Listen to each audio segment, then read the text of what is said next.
ध्यान दे सारे बच्चे। आज मैं चर्चा कर रहा हूं 2016 में जो पूछे थे बिहार बोर्ड क्लास 10th में मैथ के क्वेश्चन, उनमें से कुछ इंपोर्टेंट प्रश्न के बारे में। पहला प्रश्न ऑब्जेक्टिव का है। प्रश्न कह रहा है बिंदु 2,3 बिंदु 2,3 तथा -2,3 के बीच की दूरी होगी। ध्यान दीजिए, मेरे पास दो बिंदु दिया है, इसके बीच की दूरी को मुझे निकालना है। सबसे पहले पहला बिंदु में से मैं x1 और y1 सेलेक्ट करूंगा। x1 2 हो गया और y1 3 हो गया। x2 हो गया -2, y2 हो गया 3।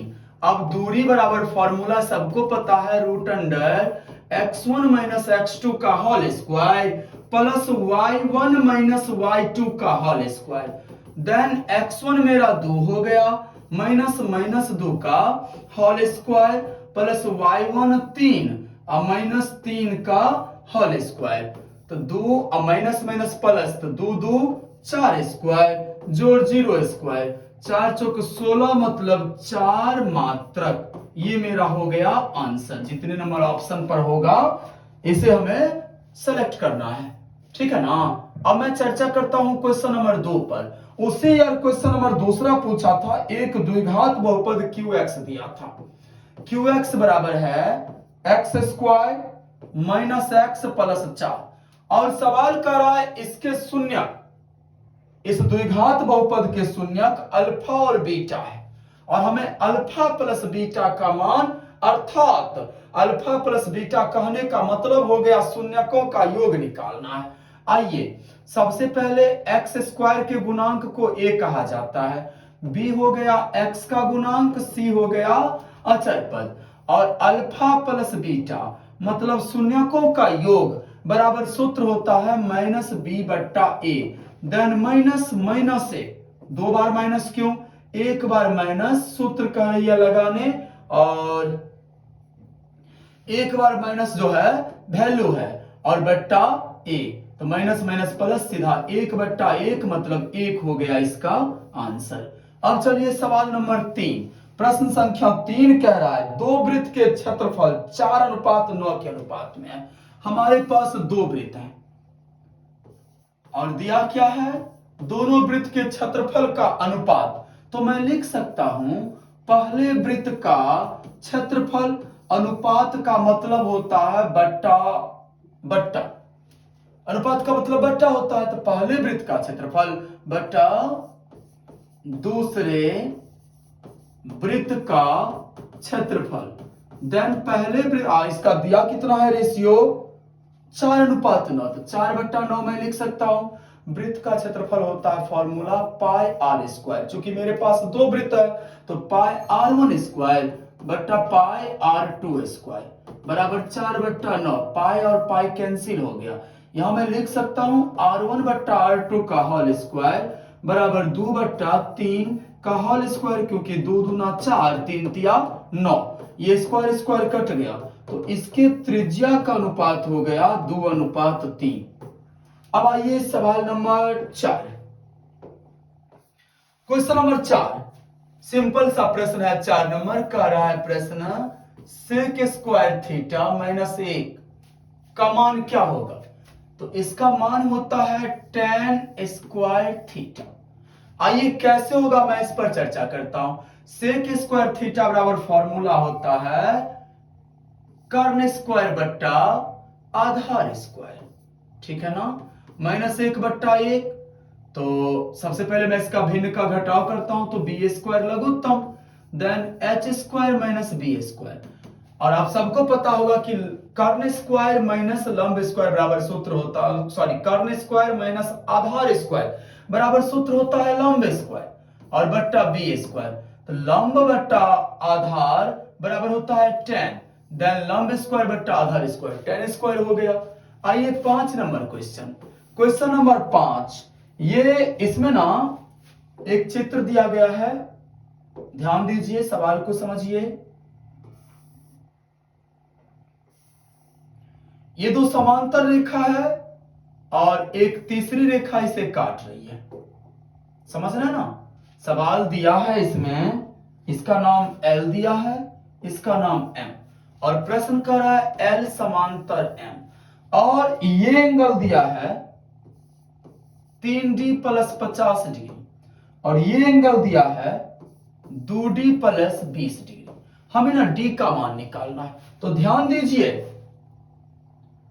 इसमें दिया क्या है, L समांतर है, और इस रेखा को मैं तिर्यक रेखा मान लूंगा, ठीक है ना? तो जब दो रेखा समांतर हो और तीसरी रेखा उसे प्रतिच्छेद करे, तो उस तीसरी रेखा के प्रतिच्छेद के कारण जो कोण बन रहा है, जैसे ये कोण और ये कोण बना, इस एक ही तरफ के कोण का योग 180 डिग्री होता है। देन इस दोनों कोण को मैं जोड़ूंगा, 3D प्लस 50 जोड़ 2D प्लस 20, और जोड़ने पर होगा 180 डिग्री। 3 2 5D और प्लस 70 बराबर 180 डिग्री। 5D बराबर 180 में से 70 घट गया, कितना बच रहा है? 110। तो D बराबर हो गया 22 डिग्री। ये मेरा आंसर हो गया। आइए अब हम लोग चर्चा करते हैं 6 नंबर प्रश्न। उसी साल 6 नंबर प्रश्न पूछा था, जो कोई घटना, ये प्रायिकता चैप्टर से उठाया गया प्रश्न है। प्रश्न का रहा कोई घटना है और दिया क्या है, PE और प्लस P डॉट, इसका वैल्यू हमें बताना है। देखिए बाबू समझ लीजिए, इसका मतलब हो गया घटना घटने की प्रायिकता, और इसका मतलब हो गया घटना नहीं घटने की प्रायिकता। तो किसी घटना घटने की प्रायिकता और नहीं घटने की प्रायिकता का योग जो होता है 1 होता है। आप लोग याद रखिएगा। तो 6 का आंसर 1 हो गया। क्वेश्चन नंबर 7 में एक आंकड़ा दिया गया है 3 4 7, उसके बाद 2 7 6 7 9, और इसका हमें बहुलक बताना है। तो ध्यान दीजिए, अधिकतम बारंबारता वाला जो मान होता है ना, वो बहुलक होता है। माने कहने का मतलब इस सवाल में सबसे ज्यादा बार किस संख्या की पुनरावृत्ति हुई है। तो देखिए 7 सबसे ज्यादा 3 बार है, तो इसका आंसर 7 हो गया। इस प्रश्न का बहुलक, बस हमें कुछ नहीं करना, ये देखना है कि सबसे ज्यादा बार कौन सी संख्या है, वो हो गया इसका आंसर। 8 नंबर प्रश्न कह रहा है, एक एपी का चर्चा किया है। एपी का प्रथम पद, जिसको हम ए से डिनोट करते हैं, प्रथम पद दिया है 2, और सार्वंतर जिसको डी कहा जाता है, डी 3 दिया है, और हमें एपी के 3 पद निकालने। तो चलिए बाबू, A1 ए होगा, प्रथम पद को हम ए से डिनोट करेंगे, बराबर 2, एक ही आंसर हो गया। उसके बाद दूसरा पद A2 बराबर सूत्र होता है A plus D, then 2 plus 3, क्योंकि A का मान 2 है और D का मान 3 है, तो 3 2 5 हो गया मेरा दूसरा आंसर। और A3 हो गया A प्लस 2D, मतलब 2 प्लस 2 गुने 3, 3 दूना 6 2 8, तो 2 5 8, ये मेरा आंसर हो गया। अब चलिए सवाल नंबर 9, प्रश्न संख्या 9 में कह रहा है हमें वैल्यू निकालना है 9 में साइन पाई बट्टा 4 माइनस कॉस पाई बट्टा 4 का। तो सबसे पहले आप लोग जानते हैं पाई का वैल्यू डिग्री में 180 डिग्री होता है, ठीक ना? तो इसका मतलब हो गया साइन 180 बट्टा 4 डिग्री और माइनस कॉस 180 बट्टा 4 डिग्री। तो साइन 180 में 4 से आप भाग दे रहे हो, 4 चौक 16, 4 पंच 20, 45 डिग्री, माइनस कॉस 45 डिग्री, और साइन 45 का वैल्यू 1 बट्टा रूट 2, कॉस 45 का भी वैल्यू 1 बट्टा रूट 2। यहाँ एक प्लस में एक माइनस में, दोनों कट करके 0, अर्थात 9 नंबर का आंसर 0। अब चलिए सवाल नंबर 10 का रहा है कोण थीटा वाले त्रिज्यखंड का क्षेत्रफल। ध्यान दीजिए, फॉर्मूला होता है त्रिज्यखंड का क्षेत्रफल बराबर थीटा बट्टा 360 गुने पाई आर स्क्वायर। ये मेरा आंसर हो गया। अब मैं 11 नंबर क्वेश्चन पर चर्चा कर रहा हूं। 11 नंबर क्वेश्चन कह रहा है मूल बिंदु से, हमें किससे दूरी निकालना है, मूल बिंदु से, और P का निर्देशांक दिया है 3, -4।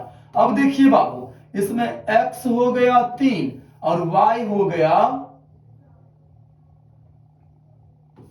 -4, और मूल बिंदु से दूरी, सूत्र याद रखिएगा, मूल बिंदु से किसी बिंदु की दूरी बराबर सूत्र होता है √x² + y², देन √3² प्लस -4²।